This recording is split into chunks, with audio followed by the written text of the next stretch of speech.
मुंबईतील FN प्रशासकीय विभागामध्ये यंदाच्या BMC निवडणुकांचे समीकरण पूर्णपणे बदलले कारण या विभागातील 10 पैकी तब्बल 8 वॉर्ड महिलांसाठी आरक्षित झालेत। म्हणजेच तब्बल 80% महिला आरक्षण इथे मिळाले। हे प्रमाण मुंबईभरात सर्वाधिक मानले जात आहे।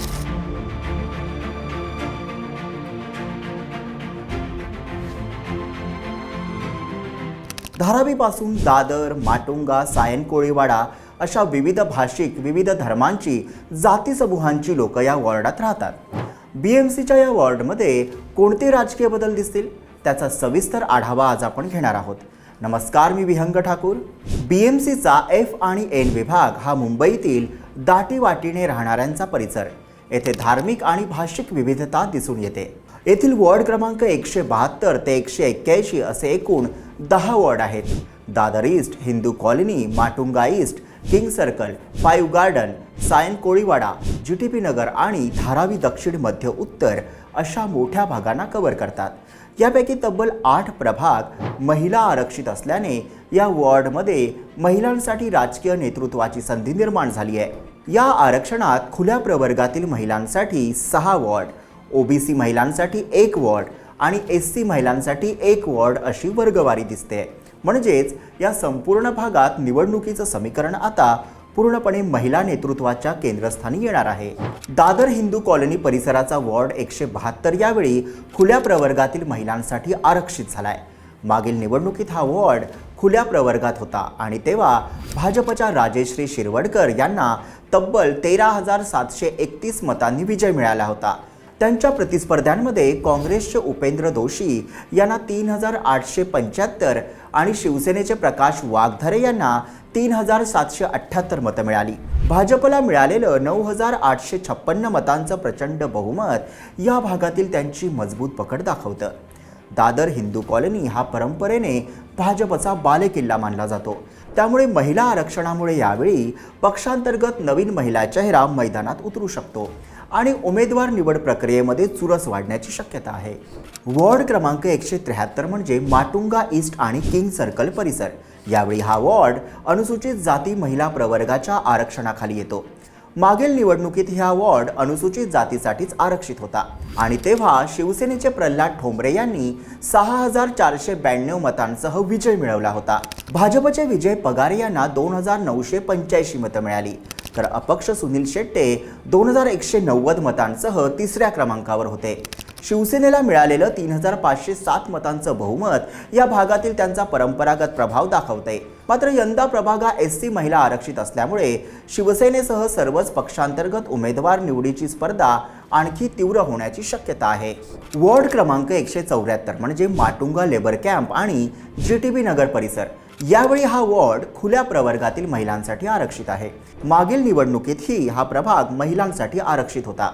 त्यावेळी भाजपच्या कृष्णा वेण्णी रेड्डी यांनी 2300 मतांसह विजय मिळवला होता।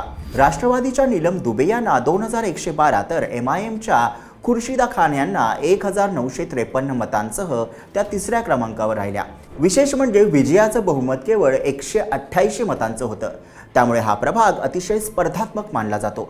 तामिळ, तेलुगू, उत्तर भारतीय आणि मुस्लिम अशा विविध लोकसंख्येच्या मिश्रणामुळे इथे तीनही प्रमुख पक्षांमध्ये पुन्हा एकदा काट्याची टक्कर पाहायला मिळते। वॉर्ड क्रमांक 175 म्हणजे धारावी दक्षिण आणि कोळीवाडा परिसर। यंदा हा वॉर्ड खुल्या प्रवर्गातील महिलांसाठी आरक्षित आहे। मागील निवडणुकीत हा वॉर्ड OBCसाठी आरक्षित होता।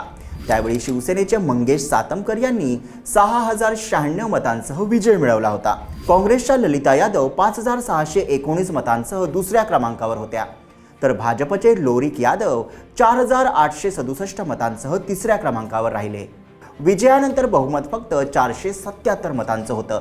या संपूर्ण भागातील उत्तर भारतीय आणि कोळी समुदायांचं मिश्रण राजकीय गणित गुंतागुंतीचं बनवतं आणि आता महिला आरक्षणामुळे पूर्णपणे नवीन समीकरणं आणि नवीन चेहरे समोर येण्याची शक्यता जास्त आहे। वॉर्ड क्रमांक 176 म्हणजे मध्य धारावी आणि सायन धारावी जंक्शन परिसर।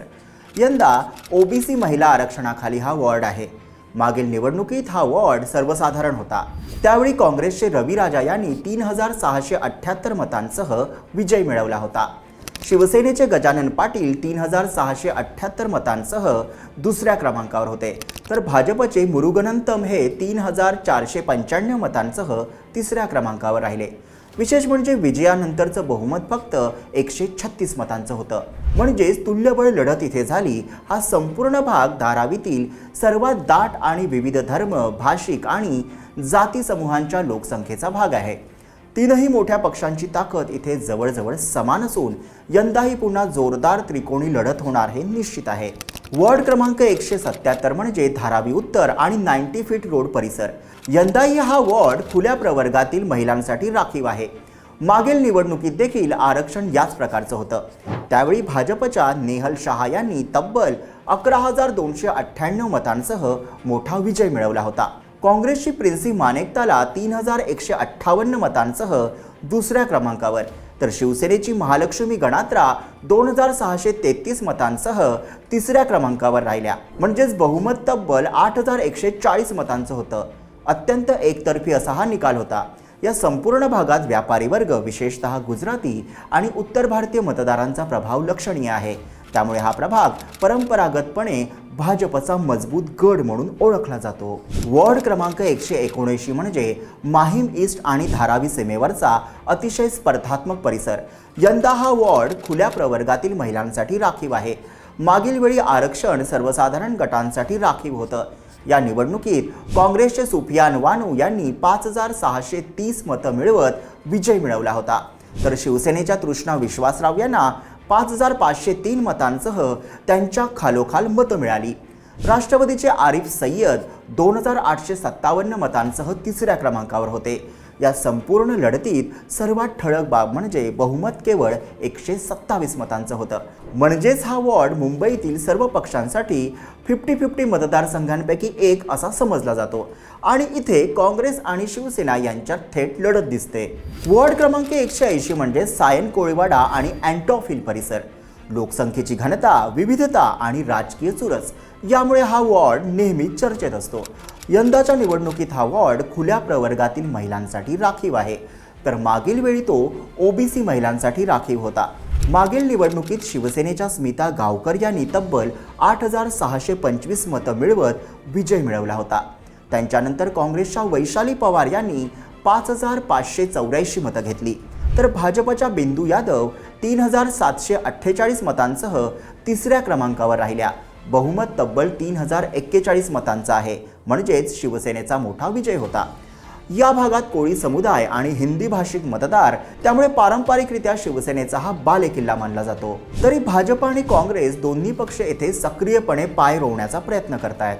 थोडक्यात काय, बीएमसीच्या FN विभागामध्ये 80% महिला आरक्षणामुळे निवडणुकीचं संपूर्ण चित्र बदललंय. एकंदरीत येणारी बीएमसी निवडणूक F आणि N विभागासाठी गेम चेंजर ठरणार आहे. F आणि N विभागामधील वॉर्डांमध्ये महिलांना मिळालेल्या आरक्षणामुळे राजकारणात नवीन नेतृत्व, नवीन चेहरे आणि नवीन समीकरणं पाहायला मिळतील.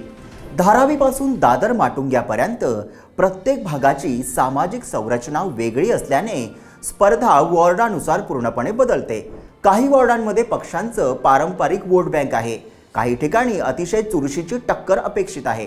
येणारी बीएमसी निवडणूक या भागासाठी अत्यंत महत्त्वाची ठरणार आहे. हा विषय तुम्हाला कसा वाटला ते कमेंटमध्ये नक्की लिहा आणि व्हिडिओ आवडला असेल तर लाईक करा, शेअर करा आणि आमच्या YouTube चॅनलला सबस्क्राईब करा.